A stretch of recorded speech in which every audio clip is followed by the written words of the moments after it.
नमस्कार दोस्तों, मैं राम भारद्वाज आपका स्वागत करता हूं आपकी शानदार जानदार जबरदस्त मूल विधि कक्षा में, जहां पर हम लोग एमवी एक्ट 1988 पढ़ रहे हैं और बहुत ही गंभीरता से एक एक चीज को समझते हुए, एक एक चीज को जानते हुए हम अपने लक्ष्य की ओर बढ़ रहे हैं। आप ये सारी की सारी धाराएं मेरे द्वारा पढ़ रहे हैं, समझ रहे हैं और आपको बहुत इंटरेस्ट भी आया, ऐसा आपने बताया टेलीग्राम में। और जो वीडियो के नीचे कमेंट सेक्शन होता है उसमें मुझे भी अच्छा लगा कि चलो आपको चीज़ें समझ में आ रही हैं, क्योंकि लगातार कुछ दिन से कमेंट ऐसी थे कि सर हम पहली बार पढ़ रहे हैं, हमको समझ में नहीं आ रही। देखो, समझ में चीज़ें तब आएंगी जब आप समझने का प्रयास करोगे, और इससे सरल तरीका नहीं हो सकता मूल विधि को समझाने का। अगर कोई कहता है कि इससे भी सरल तरीका है तो फिर वो महान है, इसमें कोई दो राय नहीं। अगर इससे भी सरल तरीका है, परंतु ये सरलतम तरीका है मेरे अनुसार कि आप इस चीज को समझ सकें।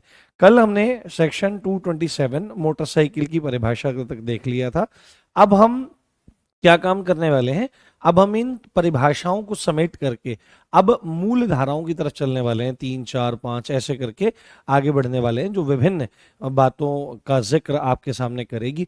और जैसे ही हम इस एक्ट को खत्म करेंगे, मैं आपको वादा करता हूं, आपको इतनी ज्यादा खुशी होगी कि आप प्रीवियस ईयर क्वेश्चन, अधिकतम मैक्सिमम प्रीवियस ईयर क्वेश्चन लगा पा रहे होंगे। आपको जरा सी भी दिक्कत, समस्या इसमें नहीं आएगी। आपका अभिवादन लगातार आ रहा है। अच्छा, मेरी आवाज तो आ रही है ना? कोई इशू तो नहीं है? हाँ। हाँ, भूलना वो तो, ये तो स्वाभाविक गुण है। बार बार अभ्यास करने से ही चीजें पुष्ट होती हैं, परिपक्व होती हैं, है ना, मैच्योर होती हैं और दिमाग में ठहरती हैं। तो बार बार अभ्यास करते रहना, बार बार उनको देखते रहना, दिन में 10-5 मिनट जब भी टाइम मिले नजरों के सामने से निकाल लेना। यही एक चतुरता का लक्षण है, यही आपका बुद्धि कौशल है, यही चातुर्य है। तो हम लोग क्या पढ़ रहे हैं? हम लोग पढ़ रहे हैं आपका मोटर व्हीकल एक्ट, है ना, आपका मोटर यान अधिनियम, आपका मोटर यान अधिनियम। और बहुत अच्छे से चीजों को समझ रहे हैं ना, जल्दी कर रहे हैं। जहां पर जल्दी चलने की आवश्यकता है वहां पर जल्दी चल रहे हैं, जहां पर ठहर करके समझने की आवश्यकता है वहां पर चीजों को ठहर करके हम लोग पढ़ रहे हैं। मोटर यान अधिनियम आपका क्या आ जाएगा? Motor vehicle act. Motor vehicle act, motor vehicle act कौन सा है? सीधे 1999। ज्यादा फालतू लिखने की कोशिश नहीं करते, ज्यादा कष्ट अपने शरीर को नहीं देंगे। अभी आलस भरे दिन चल रहे हैं, और आलस भरे दिनों के कारण आप मेरी आवाज सुन सकते हो, कैसी आवाज मेरी हो रही है। पर अभी मुझे 5 मिनट दो, मैं फिर उसी फॉर्म में आपके सामने आ जाऊंगा। ठीक है, तो आज हम लोग अगला इंपॉर्टेंट सेक्शन पढ़ने जा रहे हैं, सेक्शन 229, है ना। और आप में से बहुत सारे लोगों की इच्छा थी कि सर बताइए ओमनी बस क्या होता है, ओमनी बस क्या होता है। ओमनी बस को बच्चे ज्यादातर समझ रहे थे कि ये मारुति ओमनी के बारे में बात है, जो आगे से ऐसी होती है ना, पिटी हुई सी रहती है, आगे से जैसे थप्पड़ मार दिया हो सामने से किसी ने और वहीं पर ऐसे चिपक गई हो, तो आगे कोई इंजन नहीं होता, सामने ही ड्राइवर बैठा रहता है, ठुके तो ऊपर, है ना। और जिसको ढक्कन खोल करके क्या किया जाता है, जिसको ढक्कन खोल करके किडनैपिंग के भी काम में लिया जाता है, वो वाली ओमनी नहीं, ये उसके बारे में नहीं है, ये अन्य बात में है। तो यहाँ पर क्या लिखा जा रहा है? यहाँ पर लिखा जा रहा है ओमनी बस की परिभाषा। किसकी? ओमनी बस की परिभाषा। ओमनी बस, ओमनी बस, ओमनी बस की परिभाषा, ओमनी बस की परिभाषा, ओमनी बस की परिभाषा। ठीक। तो ओमनी बस की परिभाषा देखो, जितनी भी ये मैक्सी कैब, मोटर कैब इत्यादि जो भी हैं, इनकी सबकी परिभाषाओं में मूलतः एक ही चीज है कि मैक्सिमम कितने लोग बैठ सकते हैं। कहीं पर मिनिमम की बात है, कहीं पर मैक्सिमम की बात है ना। इन्हीं सब चीजों के बारे में बात हो रही है। तो ओमनी बस के बारे में एक सिंगल कॉन्सेप्ट है आपका, कि वह बस, आप सीधे सीधे इसमें लिख सकते हैं कि वह बस जो 6 से ज्यादा यात्रियों के लिए बनी है। क्या है ना?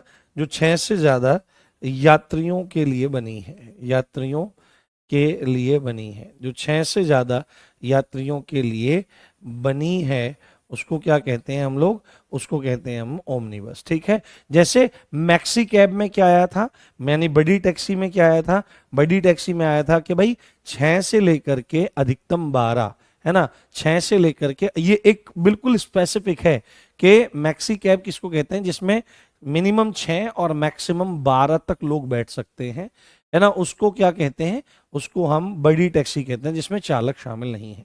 ठीक है, छोटी टैक्सी के बारे में कि मैक्सिमम 6 लोग बैठ सकते हैं, जिसमें चालक शामिल नहीं है, उसको हम छोटी टैक्सी कहते हैं, मोटर कैब कहते हैं।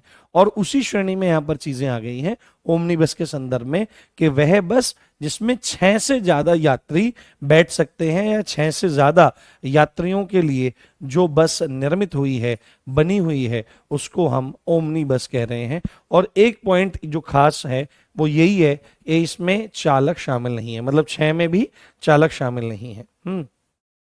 इसमें चालक, चालक का मतलब ड्राइवर शामिल नहीं है ना, ड्राइवर इन्वॉल्व नहीं है, इंक्लूड नहीं है, ड्राइवर शामिल नहीं है, ड्राइवर शामिल नहीं है, ड्राइवर शामिल नहीं है, तो उसको ओमनी बस कहते हैं। और ये काफी इंपॉर्टेंट है, आपसे एग्जाम में पूछा जा सकता है कि ओमनी बस क्या चीज होती है।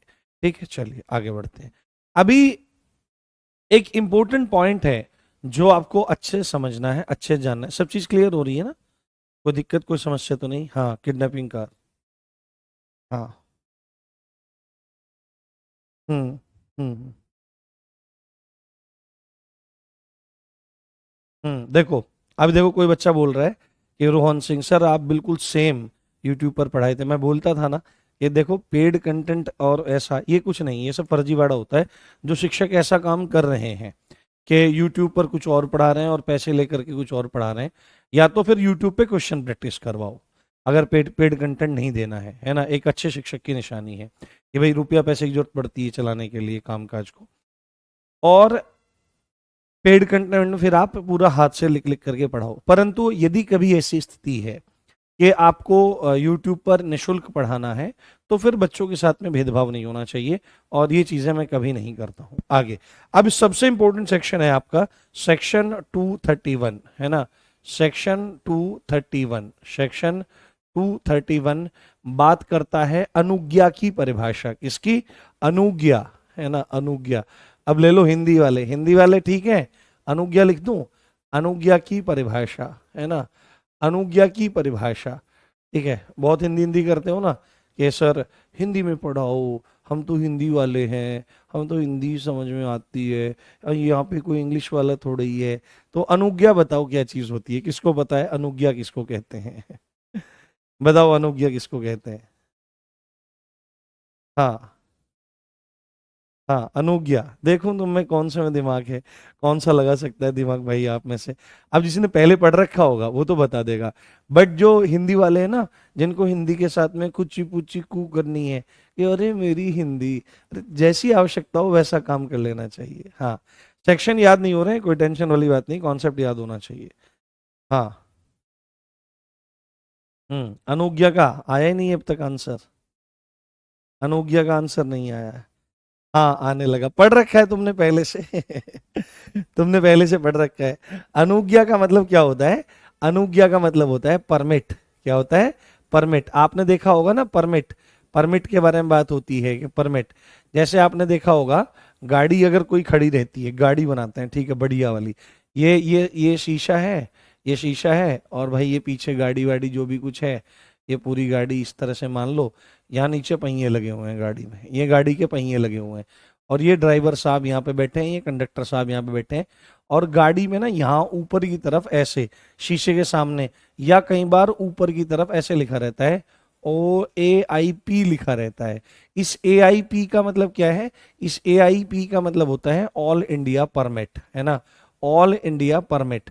तो परमिट क्या होता है? अनुज्ञा, यानी कि आप गाड़ी को कहां कहां तक लेकर के जा सकते हो, और ये ज्यादातर किस में होता है? बड़ी गाड़ियों के साथ में ही ये चीजें रहती है मूलतः तो। पर बाकी तो देखो गाड़ी खतरनाक बनी है नहीं।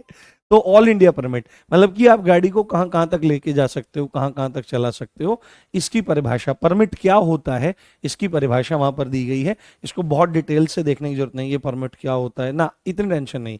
सीधे ही पूछा जाएगा, अगर पूछा भी जाएगा कि अनुज्ञा की परिभाषा कहाँ है, हालांकि रेयर है ऐसा पूछा जाना, परंतु अगर पूछ भी लिया गया तो आपको बोलना पड़ेगा सेक्शन 231 में अनुज्ञा यानी परमिट की परिभाषा दी गई है। हर चीज को बहुत डिटेल में देखना हमको जरूरी नहीं है।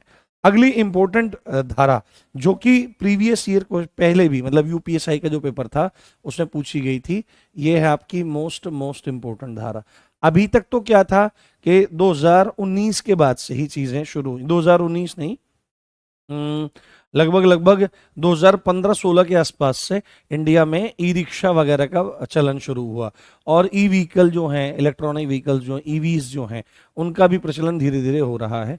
तो उनके संदर्भ में भी बातें कुछ लिखी गई हैं, विशेषकर तो आपकी ई रिक्शा और ये जो रिक्शा बैटरी की बाइक इत्यादि आती है, इनके संदर्भ में धारा है। और इसमें आपसे पूछा गया है, ये है सेक्शन 2A, है ना, सेक्शन 2A या 2 क के बारे में यहां पर बात हो रही है। अब तक तो सेक्शन 2 ही चल रहा था, है ना, 2 का 1 2 3 4 5 6 7 ये 31 तक आ गए थे हम लोग। अब सेक्शन 2(1) ये 2A और क है जो बात करता है ई गाड़ी, किसके बारे में, या तो ई कोई गाड़ी हो, है ना, इलेक्ट्रॉनिक गाड़ी हो, या क्या हो आपकी ई रिक्शा हो, ई रिक्शा। और बहुत इंपॉर्टेंट है ई रिक्शा की परिभाषा, इसकी परिभाषा है कि किसको माना जाएगा ई रिक्शा और किसको माना जाएगा ई गाड़ी, इसकी परिभाषा यहाँ पर दी गई है। और इसको आपको यहाँ पर लिख लेना है, ये आपका PYQ है ना, ये आपका PYQ है, ये प्रीवियस ईयर में पूछा गया प्रश्न है। तो यहाँ पर सीधे ही उसने कुछ बातें लिखी हैं, उसने यहाँ पर सीधे ही बातें लिखी हैं। मेन जो इसमें है वो ये है कि कितने वाट की बैटरी होनी चाहिए। पिछली बार ये पूछा गया था कि ई रिक्शा होने के लिए मिनिमम कितने वाट की बैटरी होनी चाहिए, 2000, 3500, 4000, 8000, इस संदर्भ में यहां पर आ गई थी। हाँ, ठेला लग रहा है सर, अच्छा वो पीछे वाला ठेला, हाँ हो सकता है ठेला। हाँ, तो पहली शर्त क्या है, ई रिक्शा या ई गाड़ी जो भाड़े या किराए पर चलाई जाए, जो भाड़े पर या किराए पर, है ना, भाड़े या किराए पर चलाया जाता है ना, चलाई जाए, भाड़े या किराए पर चलाई जानी जरूरी है ना, उसी काम के लिए वो यूज होती है ई रिक्शा। ई रिक्शा ये नहीं है कि भाई आपने अपने काम के लिए उठा रखी और भाई साहब ई रिक्शा में भागे फिर रहे हैं, है ना, वहां जा रहे हैं, मान लिया ससुराल जाने का नंबर आ गया तो बुलेट वुलेट कुछ नहीं है ना, कार वार कुछ नहीं लगा, भाई साहब एक ई रिक्शा ले, क्योंकि उधर से तो भाई उठा के लाना है माल ससुराल से, उधर से साड़ी जोड़ा फल फ्रूट ये सब मिलेंगे, तो अपनी एक ई रिक्शा ही खरीद ली। बालक बच्चे बहुत सारे होंगे तो ई रिक्शा में बैठ के चले ना, ई रिक्शा जो है वो आप ई रिक्शा और ई गाड़ी इस तरह की चीजें हैं, तो उसके लिए शर्त ही यही है कि वो भाड़े या किराए पर आपकी चलाई जाए। ठीक है, साथ में क्या चीज है, 3 पहिए वाली होनी चाहिए। कितने पहिए की होनी चाहिए, 3 पहिए, 3 पहिए वाली। ये जो ई गाड़ी है ना, मूलतः संदर्भ इसका ई रिक्शा के संदर्भ में ही है, जो मतलब किराए भाड़े पर चलाई जा रही है, 3 पहिए वाली, है ना, 3 पहिए वाली होनी जरूरी है ना, 3 पहिए वाली होना जरूरी। अब देखो 3 व्हीलर उसका होना जरूरी है, इस टाइप की वो होनी चाहिए ई गाड़ी जो भाड़े पर या किराए पर चलाई जा रही है। और सबसे इंपॉर्टेंट पॉइंट जो इसमें है, जो सबसे इंपॉर्टेंट पॉइंट इसमें है आपकी अधिकतम यानी कि मैक्सिमम, अधिकतम 4000, अधिकतम कितना, 4000 वाट की बैटरी, वाट की बैटरी, अधिकतम 4000 वाट की बैटरी से चलने वाली होनी चाहिए, है ना, से चलने वाली होनी चाहिए, अधिकतम 4000 वाट।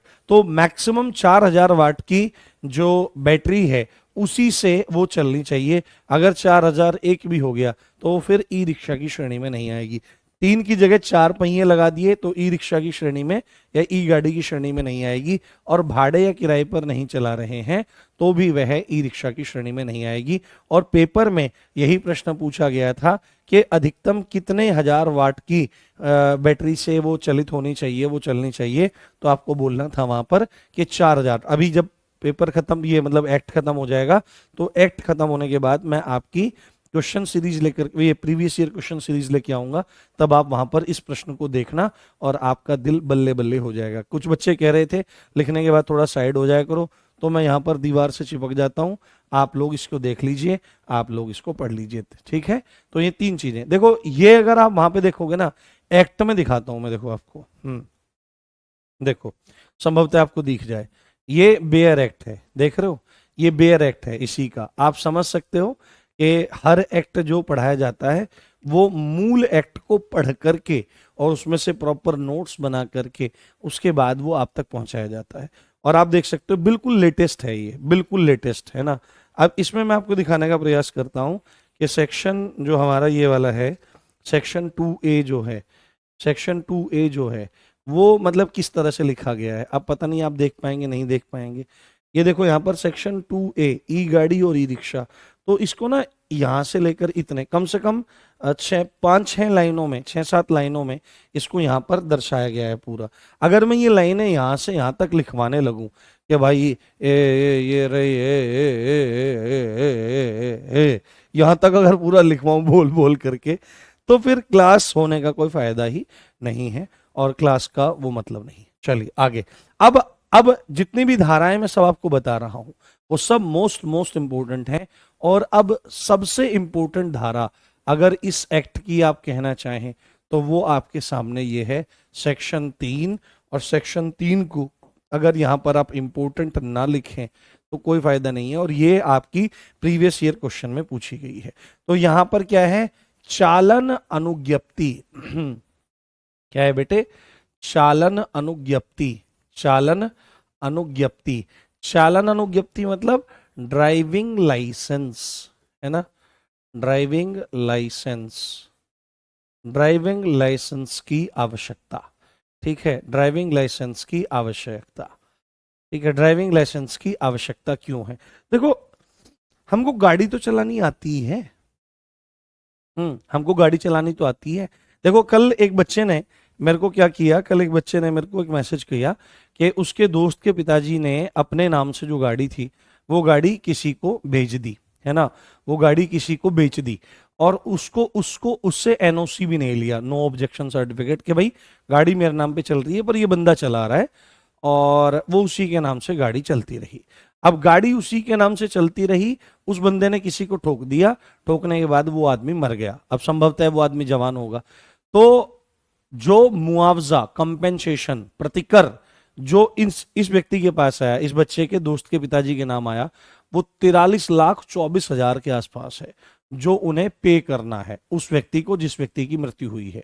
तो बच्चा पूछ रहा था कि सर इतना ज्यादा कैसे हो सकता है, तो वो बोल रहा है कि सर इसमें तो इस व्यक्ति का भी जोड़ दिया। देखो अगर कोई व्यक्ति मरता है ना, तो आपको क्या लगता है सरकार 25-25 लाख मुआवजा ऐसे ही देती है? नहीं दे, वो मुआवजा इसलिए देती है कि वो आदमी जिंदा रहता तो वो कम से कम 60 साल की उम्र तक काम करता, तो उसकी उम्र देखी जाती है। सपोज करो कोई 30 साल में आदमी मर गया दुर्घटना में, तो अभी वो 60 साल की उम्र तक काम करता तो 30 साल, तो एक औसत चीजें लगाई जाती हैं कि ये आदमी प्रति महीने कितना कमाता था, औसतन साल में कितना कमाता था, फिर जितने साल 60 साल की उम्र होने तक बचे हुए हैं उनसे गुणा करके फिर वो टोटल पैसा बनाया जाता है और उसको मुआवजे के तौर पर दिया जाता है।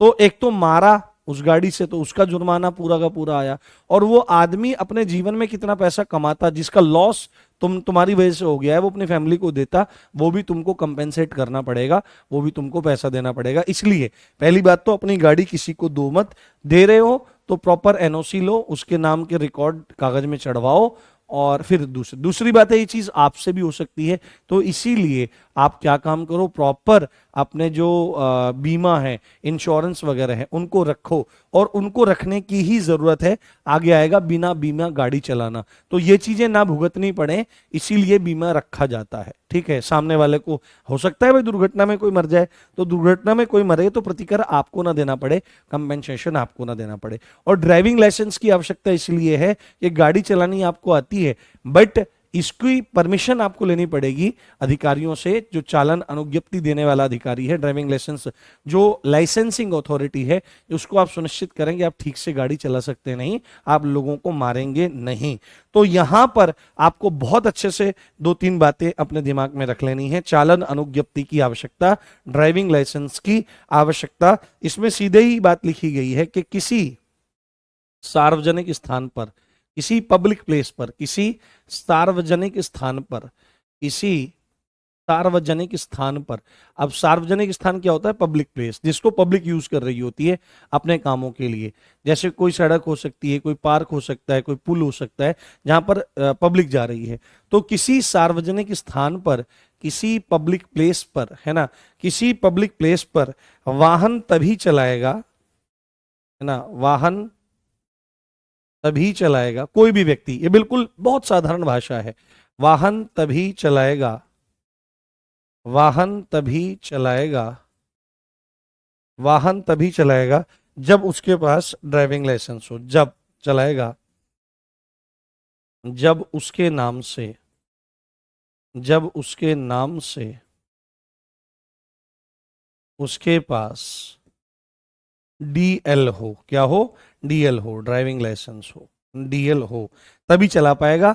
अगर आपके पास ड्राइविंग लाइसेंस नहीं है तो आपको बिल्कुल ये मतलब अधिकार नहीं है कि आप पब्लिक प्लेस पर जाकर के क्या काम करो? ड्राइविंग करो, गाड़ी चलाओ, राइडिंग करो। अगर फिर गड़बड़ हो जाती है फिर आप पकड़े जाओगे, फिर आपका इलाज होगा, बढ़िया आपका चालान कटेगा। ठीक है, तो किसी सार्वजनिक स्थान पब्लिक प्लेस पर वाहन तभी चलाएगा जब उसके नाम पर ड्राइविंग लाइसेंस हो। अब एक इंपॉर्टेंट बात है, अब इसको पढ़ाने का सबसे शानदार तरीका क्या हो सकता है? अभी यहां पर बात बताई गई है सेक्शन 3 में कि भाई कोई आदमी बिना ड्राइविंग लाइसेंस के गाड़ी नहीं चलाएगा जब तक उसके नाम पर ड्राइविंग लाइसेंस ना हो।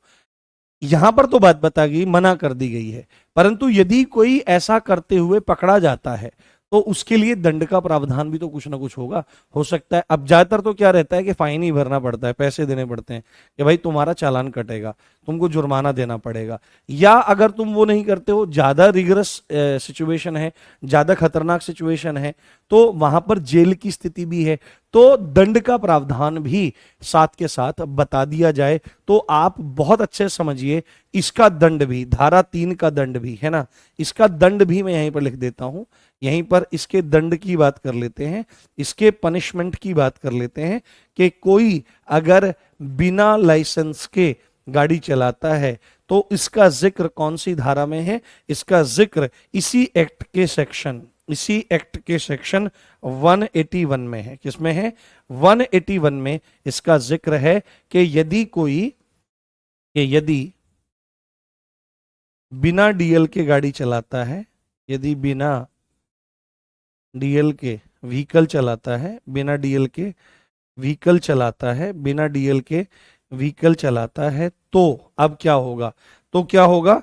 तो आपको सीधे याद रखनी है, दो स्थितियां उसके सामने बन सकती हैं, दो स्थितियां उसके सामने बन सकती हैं, दो स्थितियां उसके सामने बन सकती हैं। उसको जेल होगी, है ना, उसको जेल होगी कितने दिन की? 3 माह की, है ना, 3 मंथ्स की उसको जेल होगी, 3 मंथ्स की उसको जेल होगी। या क्या होगा? उसको फाइन पड़ेगा, है ना, उसको फाइन पड़ेगा। और फाइन उसको कितना देना होगा भाई साहब? 5,000 रुपए का फाइन उसको देना पड़ सकता है। ये बात आपको ध्यान से सुनना है। बिना ड्राइविंग लाइसेंस के यदि गाड़ी चलाता है तो ये मनाही करती है सेक्शन 3 और दंड देने का काम करता है सेक्शन 181। या तो 3 महीने की जेल होगी या 5,000 रुपए का जुर्माना होगा, या इसमें आप लिखो दोनों से भी दंडित किया जा सकता है ना, दोनों में से कोई एक भी हो सकता है, या दोनों से भी दंडित किया जा सकता है, दोनों से भी दंडित किया जा सकता है कि तू जेल में भी रह क्या और तू 5,000 रुपए भी दे।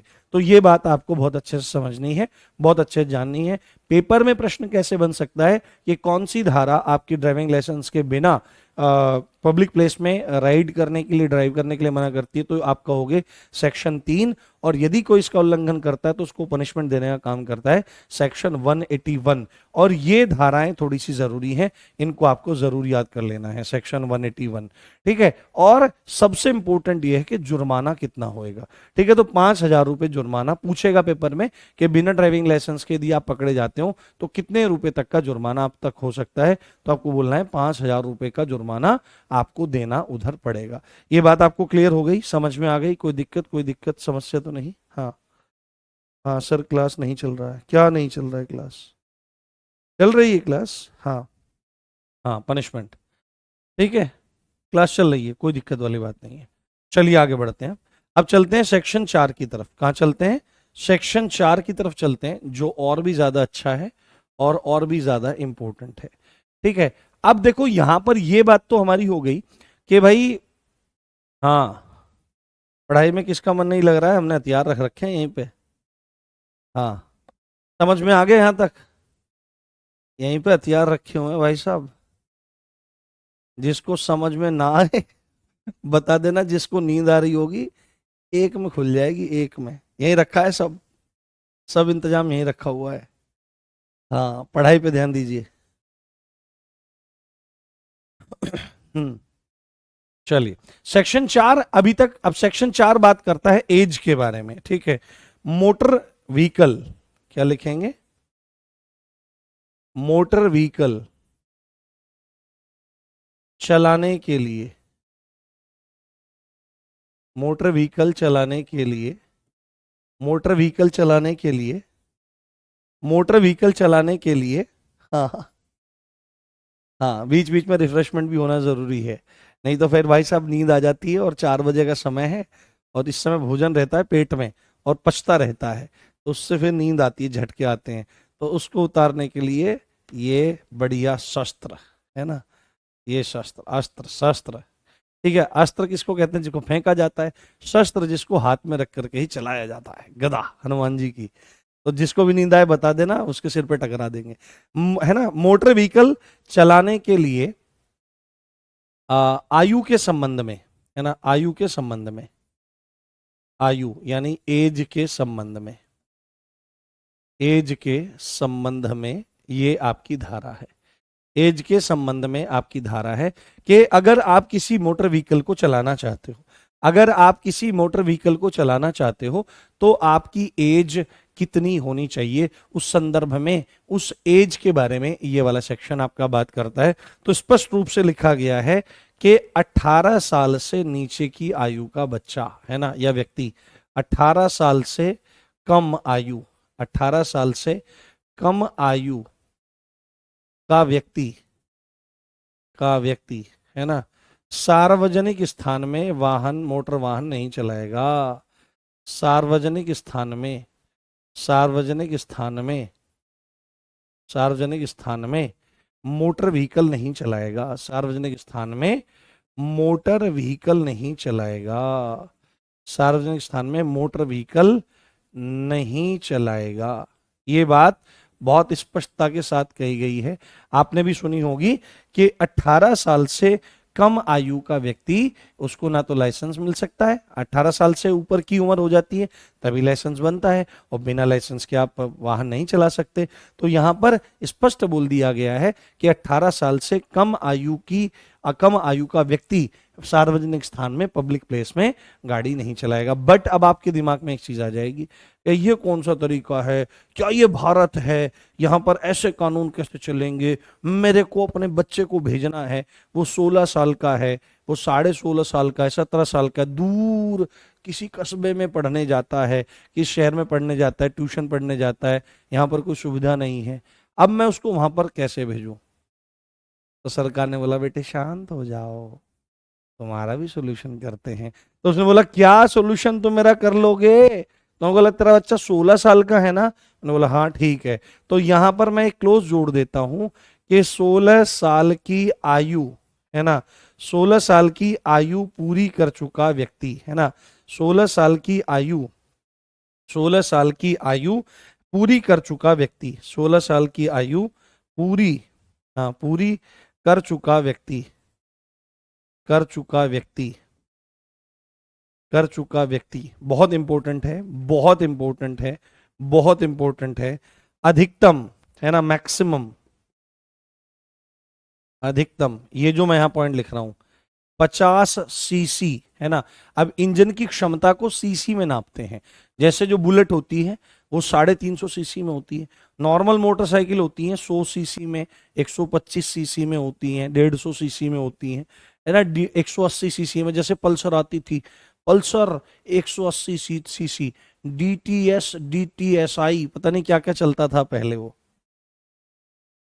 हाँ, हाँ, खूब पढ़ी है आनंद से ना, अच्छे से। तो 16 साल की उम्र जिस बच्चे की कंप्लीट हो चुकी है वो अधिकतम 50 सीसी की, है ना, अधिकतम 50 सीसी की क्या काम कर सकता है, 50 सीसी की इंजन क्षमता वाला, है ना, इंजन क्षमता वाला वाहन चला सकता है। वाला वाहन वाला या वाली मोटरसाइकिल लिख लीजिए, मोटरसाइकिल चला सकता है ना, मोटरसाइकिल चला सकता है, मोटरसाइकिल चला सकता है, मोटरसाइकिल चला सकता है यदि 16 साल की उम्र पूरी हो गई है।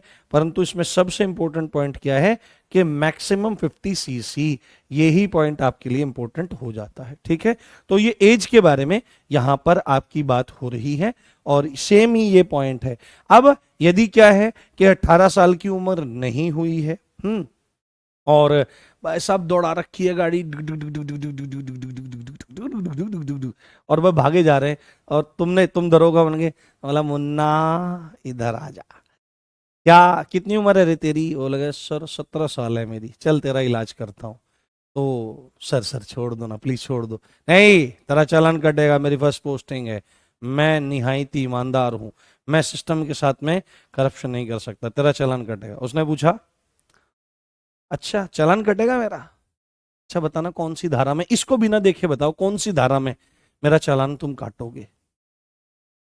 तो आपने सोचा तुरंत से चमाट मारा टप से, पागल समझता है, राम सर से पढ़ के रहे हैं हम मोटर व्हीकल एक्ट। तो इसका भी जो दंड है, इसका भी जो दंड है, इसका भी जो पनिशमेंट है वो आपके सेक्शन 181 वाला ही है। ठीक है, यदि कोई व्यक्ति 18 साल से कम उम्र का है और सार्वजनिक स्थान में मोटरसाइकिल चला रहा है तो वही दंड उसको मिलेगा जो डीएल न होने का है। क्योंकि बात तो वही है ना, 18 साल से नीचे का व्यक्ति है, उसके पास अथॉरिटी थोड़ी है चलाने की, और वही बात आपकी डीएल के संदर्भ में है कि 18 साल से ऊपर का बिना डीएल के, तो बात एक ही है। तो 181 वही दंड मिलेगा। मैं सीधे, मतलब लंबा चौड़ा ना करवाने की वजह सीधे ही आपको बता देता हूं, वही दंड मिलेगा, वही दंड मिलेगा जो सेक्शन 3 के उल्लंघन पर मिलता है ना, उल्लंघन पर मिलता है, उल्लंघन पर मिलता है, वही दंड मिलेगा। यानी कि 3 महीने की सजा हो सकती है और या फिर 5,000 रुपए तक का जुर्माना उस व्यक्ति को भरना पड़ सकता है। ठीक है, दोनों से भी दंडित किया जा सकता है, अमूमन एक से ही दंडित किया जा। हाँ, हाँ, हाँ, मेरी बाइक का 3 बार 3,000 चालान काटा, मैंने आज तक नहीं दिया और अब चालान में शो भी नहीं करता। बेटा किसी दिन ना कोर्ट से आएगा समन, वारंट आएगा, वारंट आएगा कोर्ट से और पुलिस उठा के ले जाएगी, फिर बोलना अरे ये क्या हो गया, ये झटका लग गया मेरे को, याद आ जाएगा ना उनको, तुमको लेके जाएगी। चलो ठीक है, आगे बढ़ते हैं, फटाफट देखते हैं आगे, क्योंकि ये धाराएं थोड़ी जरूरी हैं, इसलिए मैं थोड़ी स्टडी स्पीड में पढ़ा रहा हूं।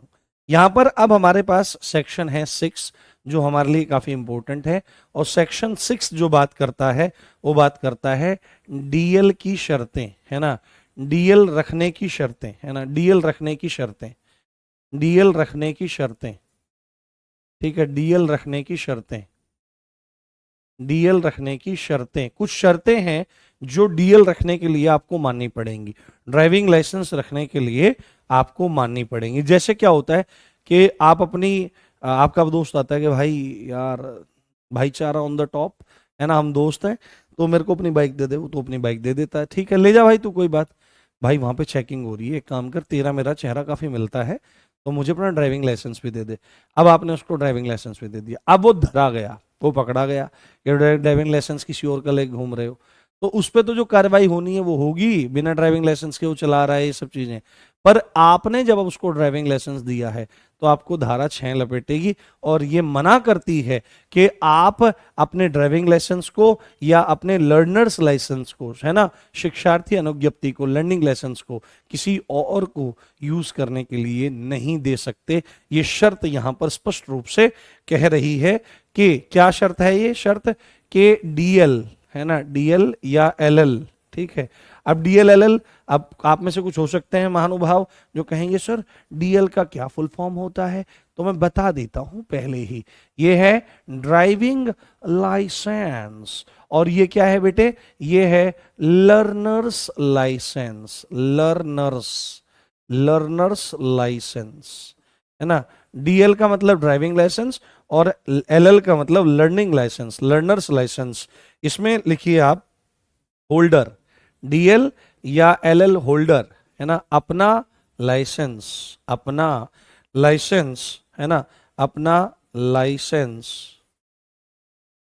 उपयोग करने के लिए अन्य को नहीं दे सकता, उपयोग करने के लिए, उपयोग करने के लिए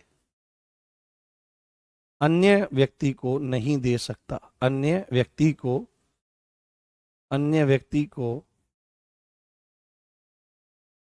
नहीं दे सकता, है ना, नहीं दे सकता।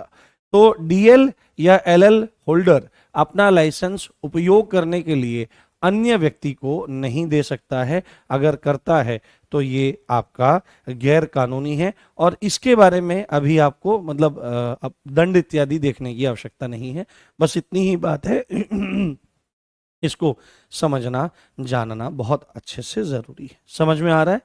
हाँ हाँ बेटे, मैं बोल रहा था ना, देखो अब आप में से ज्यादातर बच्चे कह रहे हैं कि सर आपके पढ़ाने के तरीके से ये बहुत इंटरेस्टिंग सब्जेक्ट लग रहा है।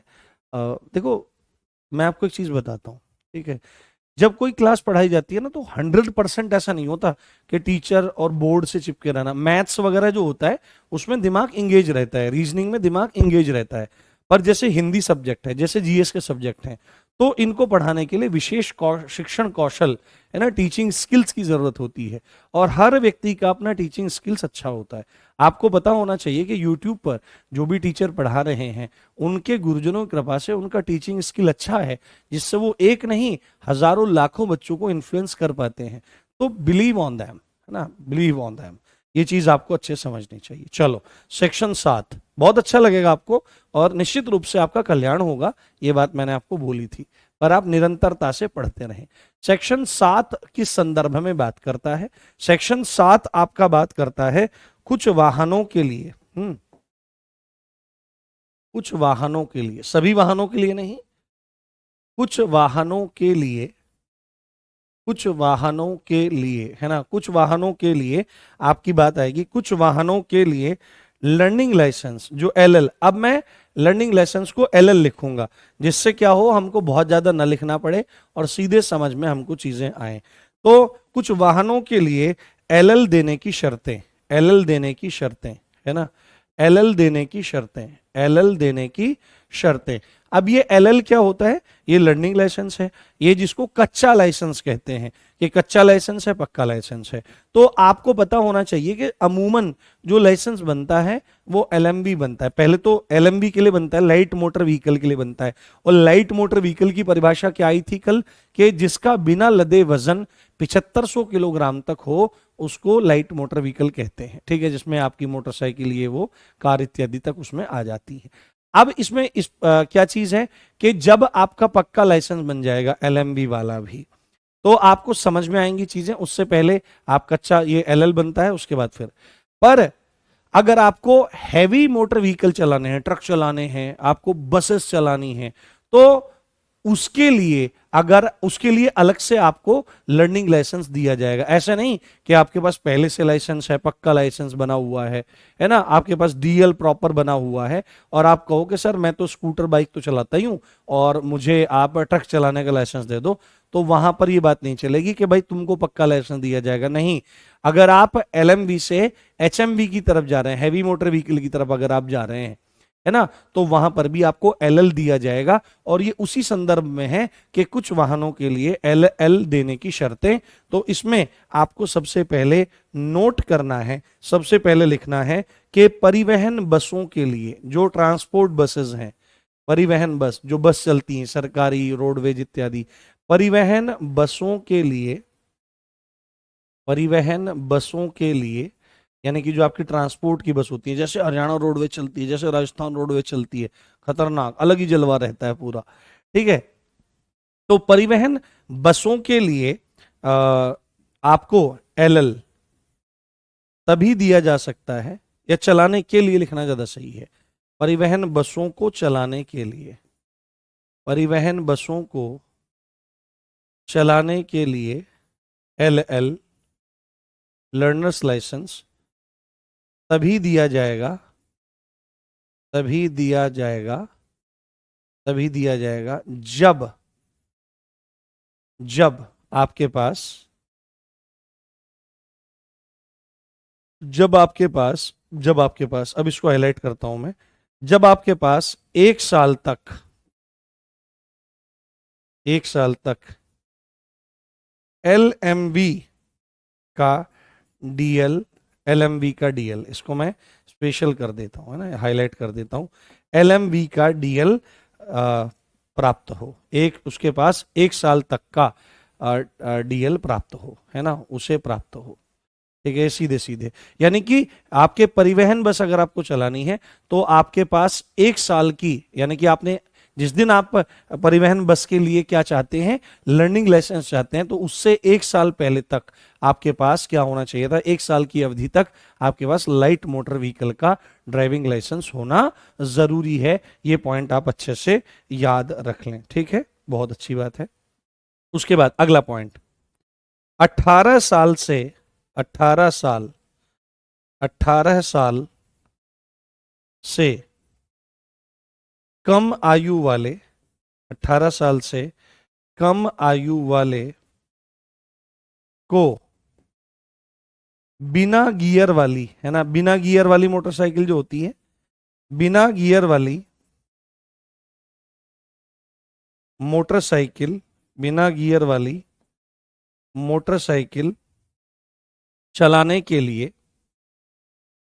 बिना गियर वाली मोटरसाइकिल चलाने के लिए LL, है ना, LL, इसको मैं लिख देता हूं, LL उसके पेरेंट्स की लिखित, है ना, ये इंपॉर्टेंट है जो मैं लिख रहा हूं आपको, लिखित सहमति के बिना नहीं दिया जाएगा, नहीं दिया जाएगा, नहीं दिया जाएगा, ठीक है। ये चीज आपको बहुत अच्छे से ध्यान रखनी है, बहुत अच्छे से समझनी है। जो 50cc की आपकी बाइक आ रही है, जिसको 16 साल से ऊपर का बच्चा लगाएगा, 18 साल से नीचे ही है, उसको अगर बिना गियर वाली मोटरसाइकिल चलानी है, बिना गियर वाली, बस वो स्पीड जिसको लड़कियां पैरों से रोकती हैं, गियर तो लगाती नहीं है, पैरों से रोकती हैं, ठीक है, ऐसा रहता है। मैंने पहले सोचा कि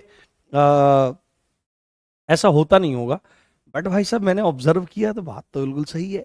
ये ब्रेक तो लगाती हैं देवियां, पर ये पैरों का बहुत जल्दी इस्तेमाल करती है। कारण क्या है, इनको चप्पल, लड़कियों की कमजोरी होती है मेकअप, चप्पल और कपड़े, है ना, मतलब फुटवियर, कपड़े और मेकअप। तो चप्पल घिसनी है, जल्दी से घिसती नहीं, अब तो कंपनी 2-2 साल की गारंटी देती है। तो ये भाई साहब रोड पे घिसती हैं, रोड को चिकना बनाती हैं, उसको खत्म करती हैं, और अपना ब्रेक मारने का एक नया स्टाइल है। तो बिना गियर वाली जो मोटरसाइकिल है, उसको चलाने के लिए 18 साल से कम आयु वाले व्यक्ति को लर्निंग लाइसेंस तभी दिया जा सकता है जब उसके पेरेंट्स यानी अभिभावकों की लिखित सहमति हो। वो लिख करके दें कि हाँ जी एग्री करते हैं, हम इसको गाइड करेंगे कि कैसे कैसे चीजें चलानी है। जब तक वो लिखित सहमति नहीं, पेपर में आ सकता है कि भाई 18 साल से कम आयु वाला व्यक्ति यदि है, उसको बिना गियर वाली मोटरसाइकिल चलाने का लर्निंग लाइसेंस चाहिए, लर्नर्स लाइसेंस चाहिए, तो कैसे दिया जा सकता है, उसके पेरेंट बोल करके सहमति देंगे या लिखित सहमति देंगे, तो आपको बोलना पड़ेगा कि उनको इन रिटन चीजें देनी पड़ेंगी। और परिवहन बसों को चलाने के लिए लर्निंग लाइसेंस तभी दिया जा सकता है जब उसके पास 1 साल तक का एलएमवी रहा हो या उसको प्राप्त हो। ये बात आपको अच्छे से समझनी चाहिए, अच्छे से जाननी चाहिए। और यहां पर एक नोट लिख लीजिए इसी धारा के अंतर्गत, यहां पर एक नोट लिख लीजिए इसी धारा के अंतर्गत कि ये नियम, ये नियम है ना, ये नियम आपके क्या, ई रिक्शा और ई गाड़ी पर, ई रिक्शा, ई रिक्शा, अरे क्या बन गया, चाउमीन बन गई क्या, चलो, ई गाड़ी पर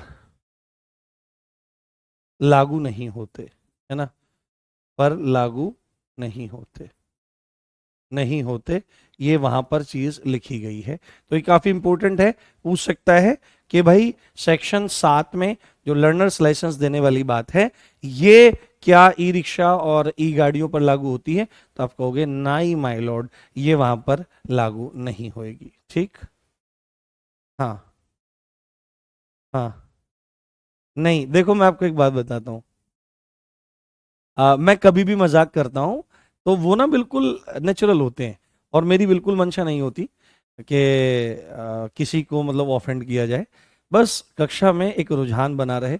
ऐसा नहीं कि मैं लड़कियों लड़कियों के बारे में इस तरह से बात करता हूँ, अभी देखोगे तुम, मैं इनको भी, जो ये पुरुष वर्ग है जो अपने आप को समझता है मनोभंवर उठे, है ना, बस मूंछ ऊपर उठे, जिंदगी में कुछ ना हो पाए हमसे, हम बनेंगे सिंघम, ये इनसे भी हम देखेंगे पूरा।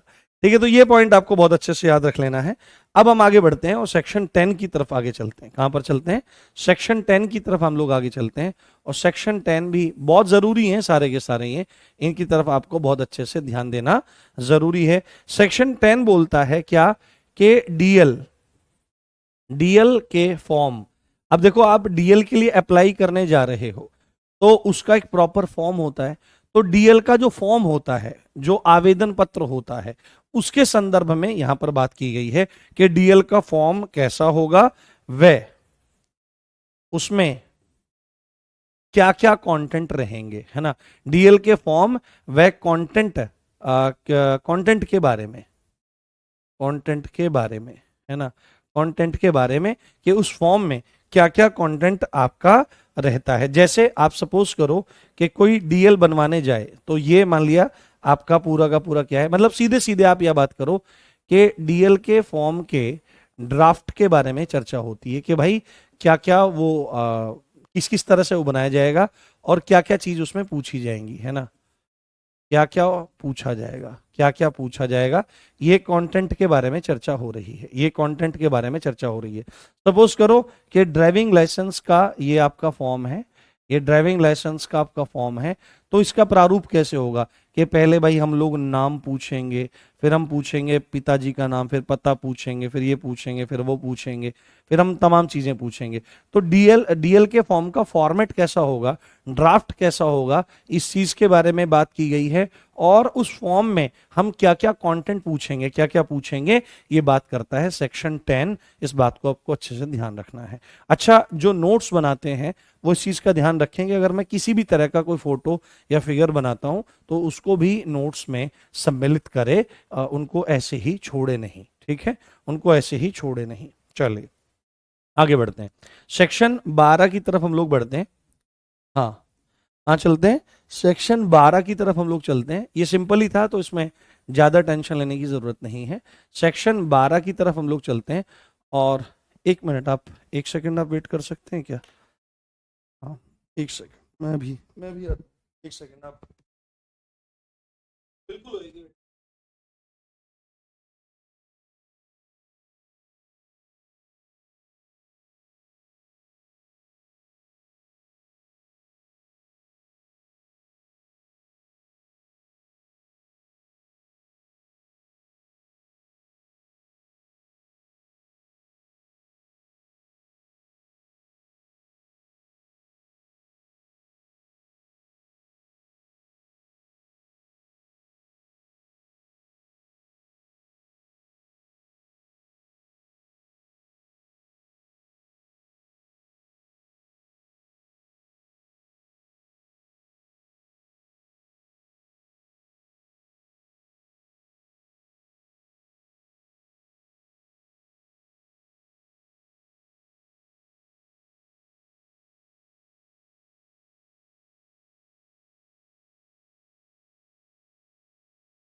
अच्छा अच्छा, मेरी गलती, मेरी गलती, sorry sorry sorry sorry sorry guys, sorry guys, sorry guys, sorry. अरे बस, अरे मैं समझ गया, अरे बस रुक जाओ, रुक जाओ, रुक जाओ, हो जाता है कई बार ऐसा। हम्म। मैं मांगू कान पकड़ के सोरी सोरी सोरी सोरी, है ना। लो, तुम कहोगे तो मैं अपने आप को पनिशमेंट दे लूंगा, है ना। ये लो, हम्म, ठीक है। अभी ठीक है, कोई दिक्कत तो नहीं, अभी आवाज आ रही है। हाँ, अब तो आ गई, अब तो आ गई आवाज। हाँ, अभी आवाज आ गई है, चलो। हाँ, मैं ये बोल रहा था कि सेक्शन 12 जो है वो बात किस बारे में करता है, मोटर ड्राइविंग स्कूल के बारे में बात करता है। किसके बारे में, मोटर ड्राइविंग स्कूल। जो स्कूल होते हैं आपके, हम्म, जो आपके मोटर ड्राइविंग स्कूल होते हैं, जो कार इत्यादि चलाना हमारा सिखाते हैं, उनके बारे में चीजें आपकी होती हैं। तो वो स्कूल्स हैं या जो वो इंस्टीट्यूट हैं, उनका रेगुलेशन, उनका विनियमन और उनकी लाइसेंसिंग के बारे में बात करती है सेक्शन 12। सीधे ही आपको बोलना पड़ जाएगा मोटर ड्राइविंग स्कूल या इंस्टीट्यूट का रेगुलेशन और लाइसेंसिंग कौन से सेक्शन में है, तो आप बोलेंगे कि ये आपका सेक्शन 12 में दिया गया है। चलिए आगे बढ़ते हैं, अगला सेक्शन देखते हैं। हम लोग देखते हैं सेक्शन 13, है ना। सेक्शन 13 देखते हैं, और सेक्शन 13 किस बारे में बात करता है, सेक्शन 13 बात करता है डीएल और एलएल, डीएल और एलएल का प्रभावी होना, का प्रभावी होना, डीएल और एलएल का प्रभावी होना। अब सपोज करो आपने अपने डिस्ट्रिक्ट में अपना लर्नर्स लाइसेंस बनवाया, उसके बाद आपने ड्राइविंग लाइसेंस बनवाया, तो आपके पास हो सकता है लर्नर्स लाइसेंस हो और हो सकता है आपके पास ड्राइविंग लाइसेंस हो। और सपोज करो आप यूपी से हैं, और यूपी से होने के बाद आप एमपी में गाड़ी ले गए, आप चंडीगढ़ ले गए गाड़ी को, आप बिहार ले गए या किसी भी अदर स्टेट में ले गए। तो अदर स्टेट में ले जाने के बाद उसने कहा ड्राइविंग लाइसेंस प्लीज, आपने दिखाया यूपी का, अरे यहां पर यूपी का नहीं चलता है, एमपी का लाओ। पहले यहां आना चाहिए था तो एमपी का ड्राइविंग लाइसेंस बनवाना चाहिए था। तेलंगाना में गए तो तेलंगाना वाला कहता। तो ऐसा नहीं है, यहां पर सीधे सीधे क्या है, डीएल और एलएल का प्रभावी होना। तो आप सीधे ही लिखेंगे कि डीएल और एलएल संपूर्ण भारत में प्रभावी है ना। संपूर्ण भारत में, संपूर्ण भारत में प्रभावी है, संपूर्ण भारत में प्रभावी है, संपूर्ण भारत में आपके क्या है, संपूर्ण भारत में प्रभावी हैं। कोई भी इनको रोक नहीं सकता कहीं भी। आप कहीं भी अपना ड्राइविंग लाइसेंस और लर्नर्स लाइसेंस दिखाइए, आपको कोई रोकने टोकने वाला वहां पर नहीं है, ठीक है। चाहे आप कहीं भी उसको बनवा रहे हैं, कहीं भी उसको ले जा रहे हैं, कोई दिक्कत वाली बात उसमें नहीं है। चलिए ठीक है, अब आगे चलते हैं और हम बात करते हैं बहुत इंपॉर्टेंट, मोस्ट मोस्ट इंपॉर्टेंट, और ये लास्ट सेक्शन रखेंगे आज का। ये मोस्ट मोस्ट इंपॉर्टेंट है, जो बात करता है लाइसेंसों की समय अवधि, लाइसेंसों की समय अवधि, समय अवधि, है ना।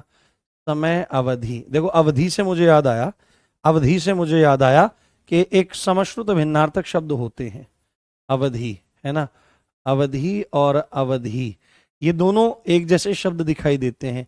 क्या आप इसमें डिफरेंस कर सकते हैं, सुनने में और बोलने में एक जैसे लगते हैं, हाँ हाँ, सुनने में और बोलने में ये दोनों एक जैसे लगते हैं, पर मुझे इनका अंतर बता सकते हो कि पहले वाले अवधि का क्या मतलब है और दूसरे वाले अवधि का क्या मतलब है, ये बता सकता है आप में से कोई। हाँ हाँ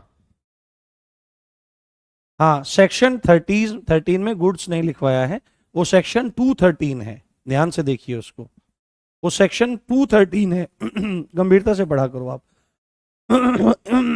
इस अवधि का मतलब है टाइम पीरियड। इस अवधि का मतलब है टाइम पीरियड, समय के संदर्भ में है। और ये अवधि भाषा भी बोली जाती है, वैसे तो हिंदी के अंतर्गत ये एक डायलेक्ट है, बोली है, इस चीज को आपको ध्यान रखना चाहिए। तो लाइसेंसों के बारे में यहां पर बहुत बढ़िया आंसर कर रहे हो, बहुत बढ़िया मेरे बच्चे। हाँ, इन चीजों को पढ़ते रहा करो ऑन द डेली बेसिस। हाँ, तो लाइसेंसों की समय अवधि, तो यहां पर मैं लिखना शुरू करता हूं सीधे सीधे ही।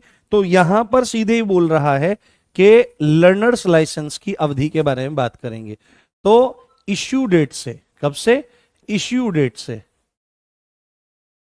इश्यू डेट से 6 माह, यानी कि जिस दिन वो इश्यू हुआ है उसके 6 मंथ तक वो आपका वैलिड रहेगा, वैलिड रहेगा, है ना, वो वैलिड रहेगा, आप उससे अपना काम चला सकते हो। एलएल के संदर्भ में क्या है कि इश्यू डेट से 6 महीने तक वो आपका वैलिड रहेगा, आप उसको यूज कर सकते हो, कोई दिक्कत वाली बात नहीं है। देखो यही पॉइंट है जो पेपर में घूम फिर करके आते हैं कि ड्राइविंग जो लर्नर्स लाइसेंस है उसका जो समय अवधि है, वैलिडेशन पीरियड है, वो कितना है? तो you will have to say that the validation period of learners license is 6 months from issuing date. ये आपको वहां पर जाकर के बोलना पड़ेगा। साथ में अगर आप परिवहन बस चला रहे हो, ठीक है, अगर आप क्या चला रहे हो, परिवहन बस या परिवहन वाहन चला रहे हो और उसका आपका डीएल है ना, का डीएल है, तो उसके लिए समय अवधि जो है वो कितनी है? वो 5 इयर्स है। कितनी है? 5 इयर्स है। 5 साल तक वो आपका वहां पर वैलिड रहने वाला है। ये 2019 से पहले 3 साल हुआ करता था, बट इसको बढ़ा करके अब 5 साल कर दिया गया है, ठीक है। तो वो 3 साल इत्यादि लिखना अपने को जरूरी नहीं है और इंपॉर्टेंट बिल्कुल भी नहीं है। और तीसरा पॉइंट इसमें दिया गया है, खतरनाक माल ले जाने वाला, ठीक है, खतरनाक माल ले जाने वाले वाहन का लाइसेंस, है ना, ले जाने वाले वाहन का लाइसेंस, है ना, का डीएल जो है उसकी समय अवधि कितनी है ना, ले जाने वाले परिवहन वाहन को लिख देते हैं। क्या लिख देते हैं? ले जाने वाले परिवहन वाहन। खतरनाक माल ले जाते हैं परिवहन वाहन। तो खतरनाक माल में क्या आ सकता है? जैसे सिलेंडर ले जाने वाली गाड़ियां, आपने देखा होगा सिलेंडर ले जाने वाली गाड़ियां, तो इनका जो ड्राइविंग लाइसेंस है उसकी अवधि कितनी होती है? 3 साल होती है, 3 इयर्स होती है। पहले ये 1 ईयर हुआ करती थी, बट अब ये 3 साल हो गई है। कितनी हो गई है? 3 साल हो गई है। तो आज भी हमने बहुत सारी धाराओं को देखा, बहुत सारी धाराओं को समझा, सेक्शन 14 तक। अभी मुझे एक बार बात बताओ, हाँ, मूल विधि की बुक बस बन करके तैयार है, वो अब मतलब टाइपिंग फेज में है, टाइपिंग फेज भी लगभग कंप्लीट होने वाला है। फिर उसकी एक बार प्रूफ रीडिंग होगी, देन वो प्रिंटिंग में जाके और आपके सामने विमोचित कर दी जाएगी, आपके सामने वो पहुंचा दी जाएगी, ठीक है।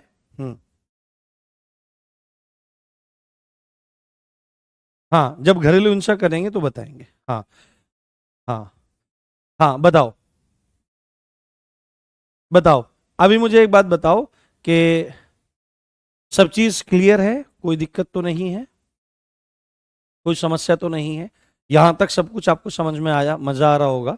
अभी 1-2 दिन और चलेगा ये एक्ट, क्योंकि काफी सारी धाराएं हैं जो आपको बतानी है। Is everything clear? Kindly mention.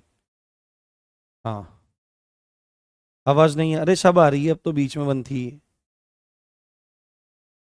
हाँ, डीएल, डीएल लिखा है ना, डीएल लिखा है, देखो डीएल लिखा है ना। अमूमन तो आपकी बात होगी डीएल के बारे में, पर यहां पर स्पेशली जो बात हो रही है वो एलएल के संदर्भ में हो रही है, वो लर्नर्स लाइसेंस के बारे में यहां पर बात हो रही है, ठीक है। बताओ, इज एवरीथिंग क्लियर? हाँ, इज एवरीथिंग क्लियर? हाँ, 5 मिनट, 5 बजे से ऊपर हो गया समय, अपने को समय ज्यादा चाहिए होता है। चलो बहुत बढ़िया। शायरी टाइम, चलो शायरी सुना देता हूँ फटाफट, फिर तुम जाना, फिर तुम जाना, एक शायरी सुन के जाओ, ठीक है। थोड़ा सा मन भी अच्छा हो जाएगा तुम्हारा, थोड़ा मन अच्छा हो जाएगा तुम्हारा। हम्म। हाँ चलो, देखो किसके बारे में सुनोगे? हाँ, देखो, एक प्रेमी है जो अब अपने प्रेमास्पद से दूर है, और वह थोड़ा अरबी फारसी और उर्दू का विद्वान है। तो वो अपनी पुरानी यादों को याद करते हुए, कुछ मलालों को याद करते हुए 2 पंक्तियां कहता है। कहता है क्या? एक गम रहेगा, क्या बोला वो? एक गम रहेगा कि मुकम्मल मुलाकात न हुई तुमसे।